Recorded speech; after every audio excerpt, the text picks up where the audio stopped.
everyone. Welcome back to my story, Mr. Akram, Miss Ginny, Mr. Stoneman. Episode 4। चलिए शुरू करते हैं हम अपनी कहानी को। सबसे पहले तो ये एपिसोड शुरू करने से पहले मैं आप लोग को इंट्रोडक्शन दे देती हूँ सबका। अभिमन्यु राधा के पापा, नीलम राधा की मम्मा, अरमान अभिनव के दोस्त। सो गाइस, ये तो है इस एपिसोड के लोग। आगे और भी लोग आएंगे जिनकी जानकारी मैं आपको आगे दूंगी। तब तक के लिए आप लोग मेरा ये एपिसोड एंजॉय करिए। राधा फटाफट से नहा के निकलती है। राधा भाभी छोटी बना दो, तब तक मैं साड़ी पहन लेती हूँ। और इसके बाद राधा फटाफट तैयार होकर जल्दी जल्दी किचन में जाती है और फटाफट से केक का बटर चढ़ा देती है बनने के लिए। उसके बाद हॉल में आकर अपने पापा का पैर छूती है और साथ ही उन्हें विश करती है। Radha, wish you a very very very very happy birthday पापा।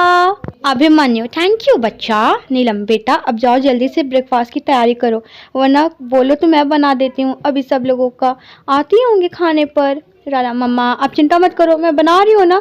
वैसे भी भाभी हैं हेल्प के लिए मेरी। तब तक प्रतिज्ञा और अंकित भी आ जाते हैं और अभिमन्यु के पैर छू बर्थडे विश करते हैं। अभिमन्यु, थैंक यू बच्चा। उसके बाद राधा किचन में चली जाती है, प्रतिज्ञा उसके साथ ही चली जाती है और दोनों ब्रेकफास्ट बनाने लगते हैं। अंकित को कुछ काम था तो वो वहाँ से चला जाता है। अभी कुछ देर ही हुए थे कि बाहर जो लोग आने वाले थे वो आ जाते। अरमान, अबे साले, यहाँ खुद दादा बनने की उम्र और तू पैंट शर्ट पहन के बैठा है। अभिमन्यु, हाँ तो तू कौन सा धोती कुर्ता पहन के आया है? वो भी पहन लूंगा, पर एक बार नाती पोते तो जाए। अभिमन्यु, हाँ तो मैं भी पहन लूंगा जब मेरी नाती पोते होंगे। नीलम, नमस्ते भाई साहब। अरमान, नमस्ते भाभी। अभिमन्यु, अपूर्व कहाँ है?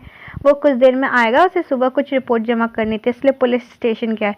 नीलम, कोई बात नहीं, तब तक हम लोग ब्रेकफास्ट के लिए बैठते हैं, तब तक तो आ ही जाएगा। नीलम, राधा सबके लिए खाना लेकर आओ। राधा, हाँ मम्मा आई। उसके बाद राधा प्रतिज्ञा मिलके सारा ब्रेकफास्ट टेबल पे लगाते हैं और फिर राधा आके अरमान का आशीर्वाद। अरमान, कितनी बड़ी हो गई हो तुम। पता है जब तुम छोटी सी थी ना तब मैंने देखा था, खेला करती थी तुम। उसके बाद तो मैं दूसरे शहर चला गया और आज जाकर देख रहा हूँ तुम्हें।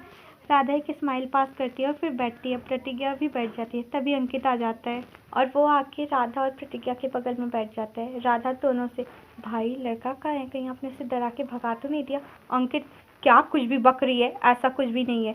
तभी उन दोनों का ध्यान नीलम पे जाता है जो उन्हें देख रही थी और इशारे से खाना खाने को बोल रही थी। राधा, जल्दी जल्दी खाना खाइए आप लोग, फिर हम केक कट करेंगे।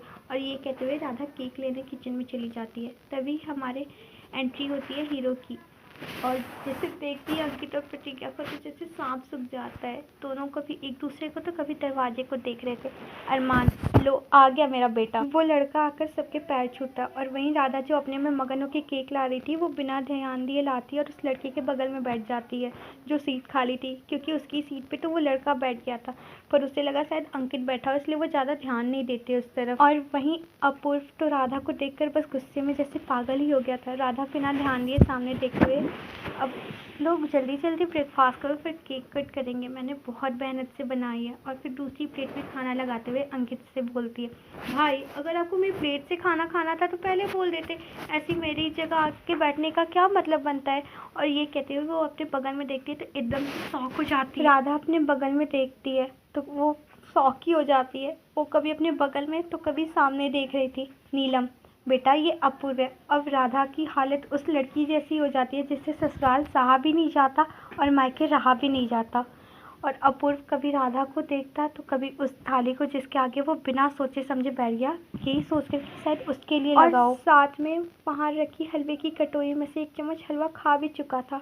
राधा उसको देखते हुए फिर दूसरी कटोरी हलवा निकाल के उसके सामने रखती है और कहती है, ये मेरा झूठा है, बाकी पूरा खाना साफ़ है।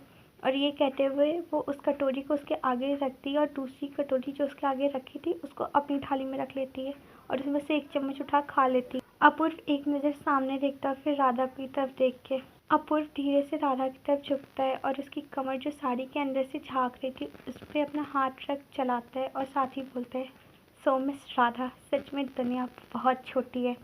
कल की रात आपने मेरी हसीन बनाई और आज भगवान ने मुझे भेज दिया आपकी सुबह हसीन बनाने के लिए। राधा उसकी हरकत और उसकी बातों से एकदम से घबरा गई थी। उसके दिल की धड़कन मानो ट्रेन पे चढ़ी थी, ऐसे धड़क रही थी। पर शायद कोई वहाँ सुनने वाला नहीं था क्योंकि किसी के भी कान इतने तेज़ नहीं थे सिवाय अपूर्व के, क्योंकि एक तो वो उसके पास था और दूसरा एक पुलिस ऑफिसर था। बेचारी राधा, उसने जो इतनी मेहनत से खाना और अपने पापा के लिए बर्थडे केक बनाया था, और वो अपने पापा की बर्थडे के लिए इतनी एक्साइटेड थी, वो सब अचार डालने चला गया।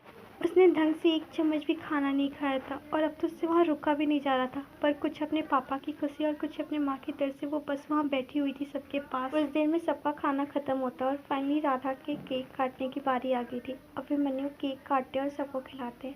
अरमान, वैसे मानना पड़ेगा भाभी, खाना बहुत ही टेस्टी था। नीलम, भाई साहब खाना हमने नहीं, आज राधा ने बनाया है सर, अपने पापा के बर्थडे के लिए।